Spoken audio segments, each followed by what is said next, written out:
ಪಶ್ಚಿಮ ಘಟ್ಟದಲ್ಲಿ ನಿರಂತರವಾಗಿ ಮಳೆ ಆಗ್ತಾ ಇರೋದರ ಪರಿಣಾಮವಾಗಿ ಜಲಾಶಯಗಳಲ್ಲೂ ಕೂಡ ಒಳಹರಿವಿನ ಮಟ್ಟ ಜಾಸ್ತಿ ಆಗ್ತಾ ಇದೆ. ಆಲಮಟ್ಟಿ ಜಲಾಶಯಕ್ಕೆ ಅಪಾರ ಪ್ರಮಾಣದ ನೀರು ಹರಿದು ಬರ್ತಾ ಇದೆ. ಇದಕ್ಕೆ ಪ್ರಮುಖ ಕಾರಣ ಅಂತ ಹೇಳಿದ್ರೆ ಕೃಷ್ಣಾ ನದಿ. ವಿಜಯಪುರ ಜಿಲ್ಲೆಯ ಆಲಮಟ್ಟಿ ಡ್ಯಾಂಗೆ ಒಳಹರಿವಿನ ಪ್ರಮಾಣ ಹೆಚ್ಚಳ ಆಗಿದೆ.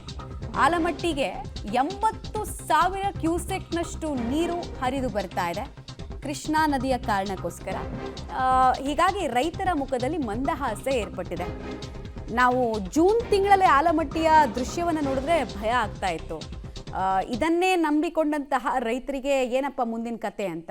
ರಾಗಿ, ಭತ್ತ ಇರಬಹುದು, ಜೋಳ ಇರಬಹುದು, ಕಬ್ಬು, ಈ ಎಲ್ಲ ಬೆಳೆಗಳಿಗೆ ಇಲ್ಲಿ ನೀರು ತುಂಬಿದ್ರೇ ಸಾಧ್ಯ ಅನ್ನೋದು ಜನರ ಭಾವನೆ.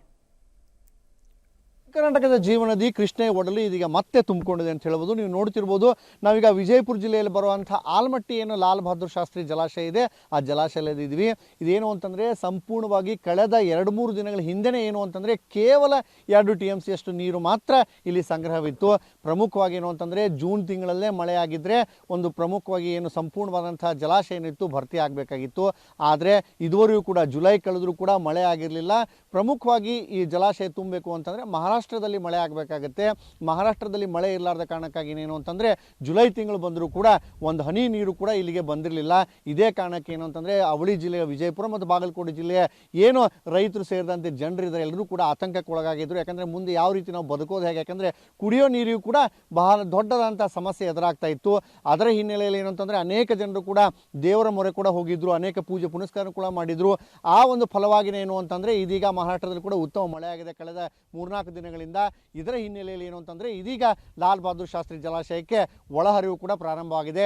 80,000 ಕ್ಯೂಸೆಕ್ಸ್ನಷ್ಟು ನೀರು ಇದೀಗ ಏನು ಅಂತಂದರೆ ಲಾಲ್ ಬಹದ್ದೂರ್ ಶಾಸ್ತ್ರಿ ಜಲಾಶಯಕ್ಕೆ ಹರಿದು ಬಂದಿದೆ ಅಂತ ಹೇಳ್ಬೋದು. ಈ ನಿಟ್ಟಿನಲ್ಲಿ ಏನು ಅಂತಂದರೆ ಎಲ್ಲರೂ ಕೂಡ ರೈತರು ಮತ್ತು ಸೇರಿದಂತೆ ಜನರು ಏನಿದ್ರು ಏನು ಆತಂಕಕ್ಕೆ ಒಳಗಾಗಿದ್ರು ಇದೀಗ ಕೊಂಚ ರಿಲೀಫ್ ಆಗಿದ್ದಾರೆ ಅಂತ ಹೇಳ್ಬೋದು. ಯಾಕಂತಂದರೆ ಏನು ನೀರು ಹರಿದು ಬರ್ತಾ ಇದೆ ಇದರಿಂದ ಅಟ್ಲೀಸ್ಟ್ ಕುಡಿಯೋ ನೀರಿನ ಸಮಸ್ಯೆ ಆದರೂ ಬಗೆಹರಿಯುತ್ತೆ ಅನ್ನೋ ಒಂದು ನಿಟ್ಟಿನಲ್ಲಿ ಏನು ಅಂತಂದರೆ ಎಲ್ಲರೂ ಕೂಡ ಮಂದಹಾಸ ಮೂಡಿದೆ ಅಂತ ಹೇಳ್ಬೋದು ಎಲ್ಲರ ಮುಖದಲ್ಲಿ ಇದೀಗ. ಆದರೆ ಪ್ರಮುಖವಾಗಿ ಏನು ಅಂತಂದರೆ ನಾವು ಹೋದ ವರ್ಷ ನೋಡೋದಾದರೆ ಇಲ್ಲಿ ಏನು ಅಂತಂದರೆ ಯಾವುದೇ ರೀತಿಯ ಸಮಸ್ಯೆ ಆಗಿರಲಿಲ್ಲ. ಯಾಕಂತಂದರೆ ಜೂನ್ ತಿಂಗಳಲ್ಲೇ ಏನು ಅಂತಂದರೆ ಇಲ್ಲಿ ಮಳೆಯಾಗಿ ಸಂಪೂರ್ಣವಾಗಿ ಏನು ಅಂತಂದರೆ ವಿಜಯಪುರ ಜಿಲ್ಲೆಯಲ್ಲೂ ಮಳೆ ಆಗಿತ್ತು ಮತ್ತು ಮಹಾರಾಷ್ಟ್ರದಲ್ಲೂ ಕೂಡ ಉತ್ತಮ ಮಳೆ ಆಗಿತ್ತು.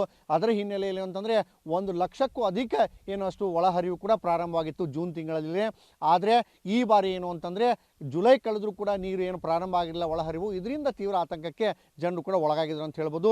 ಈ ನಿಟ್ಟಿನಲ್ಲಿ ನಾವು ಹೋದ ವರ್ಷಕ್ಕೆ ಹೋಲಿಸಿದರೆ ಈಗಲೂ ಕೂಡ ನಾವು ನೋಡ್ಬೋದು ಯಾವ ರೀತಿ ಸಮಸ್ಯೆ ಉಂಟಾಗಿತ್ತು. ಆ ಸಮಸ್ಯೆಯಿಂದ ಹೊರಗಡೆ ಹೋಗ್ತೀವಿ ಅನ್ನೋ ಒಂದು ನಿರೀಕ್ಷೆ ಇದೀಗ ಜನರಲ್ಲಿ ಮೂಡಿದೆ ಅಂತ ಹೇಳ್ಬೋದು. ಆ ನಿಟ್ಟಿನಲ್ಲಿ ನೋಡೋದಾದರೆ ಏನು 80,000 ಕ್ಯೂಸೆಕ್ಸ್ನಷ್ಟು ನೀರು ಬಂದಿದೆ. ಆ 80,000 ಕ್ಯೂಸೆಕ್ಸ್ನಷ್ಟು ನೀರು ಬಂದ ಕಾರಣಕ್ಕಾಗಿ ಇದೀಗ ರೈತರು ಕೂಡ ಮುಖದಲ್ಲಿ ಮಂದಹಾಸ ಮೂಡಿದೆ ಅಂತ ಹೇಳ್ಬೋದು.